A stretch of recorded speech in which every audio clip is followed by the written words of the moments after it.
ಹಂಚಿನ ಮನೆಯೊಂದಕ್ಕೆ ಆಕಸ್ಮಿಕವಾಗಿ ಬೆಂಕಿ ತಗುಲಿ ಮನೆ ಸಂಪೂರ್ಣ ಬೆಂಕಿಗಾಹುತಿಯಾಗಿ ಲಕ್ಷಾಂತರ ರೂಪಾಯಿ ನಷ್ಟ ಸಂಭವಿಸಿದ ಘಟನೆ ಕಲ್ಲಡ್ಕದಲ್ಲಿ ನಡೆದಿದೆ.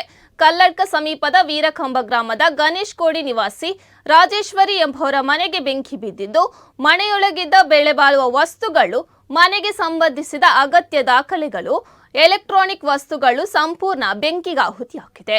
ರಾಜೇಶ್ವರಿ ಹಾಗೂ ಅವರಿಗೆ ಇಬ್ಬರು ಗಂಡು ಮಕ್ಕಳಿದ್ದು, ಮಕ್ಕಳು ಶಾಲೆಗೆ ತೆರಳಿದ್ರು. ರಾಜೇಶ್ವರಿ ಅವರು ಕಲ್ಲಡ್ಕದ ಅಡಿಕೆ ಗಾರ್ಬೇಜ್ಗೆ ಕೆಲಸಕ್ಕೆ ತೆರಳಿದ್ರು. ಬೆಳಿಗ್ಗೆ ಸುಮಾರು 11 ಗಂಟೆ ವೇಳೆ ಇದ್ದಕ್ಕಿದ್ದಂತೆ ಮನೆಯಲ್ಲಿ ಬೆಂಕಿ ಕಾಣಿಸಿಕೊಂಡಿದ್ದು, ನೆರೆ ಮನೆಯವರು ಹೊಗೆ ಬರುವುದನ್ನು ನೋಡಿದಾಗ ಮನೆಗೆ ಬೆಂಕಿ ಆವರಿಸಿಕೊಂಡಿತ್ತು. ಕೂಡಲೇ ಮನೆಯವರಿಗೆ ವಿಷಯ ಮುಟ್ಟಿಸಿ ಅವರು ಪಂಪ್ ಮೂಲಕ ನೀರು ಹಾಕಿ ಬೆಂಕಿಯನ್ನು ನಂದಿಸಲು ಹರಸಾಹಸ ಮಾಡಿದ್ದಾರೆ. ಆದರೆ ಯಾವುದೇ ರೀತಿಯ ಪ್ರಯೋಜನವಾಗಿಲ್ಲ ಎಂದು ಅವರು ತಿಳಿಸಿದ್ದಾರೆ. ವಿದ್ಯುತ್ ಮೀಟರ್ ಬೋರ್ಡ್ನಿಂದ ಶಾರ್ಟ್ ಸರ್ಕ್ಯೂಟ್ನಿಂದ ಘಟನೆ ನಡೆದಿರಬಹುದು ಎಂದು ಹೇಳಲಾಗುತ್ತಿದ್ದು, ಸ್ಪಷ್ಟವಾದ ಕಾರಣ ಇನ್ನಷ್ಟೇ ತಿಳಿಯಬೇಕಿದೆ. ಘಟನಾ ಸ್ಥಳಕ್ಕೆ ಬಂಟ್ವಾಳ ಕಂದಾಯ ಅಧಿಕಾರಿಗಳು ಭೇಟಿ ನೀಡಿದ್ದಾರೆ.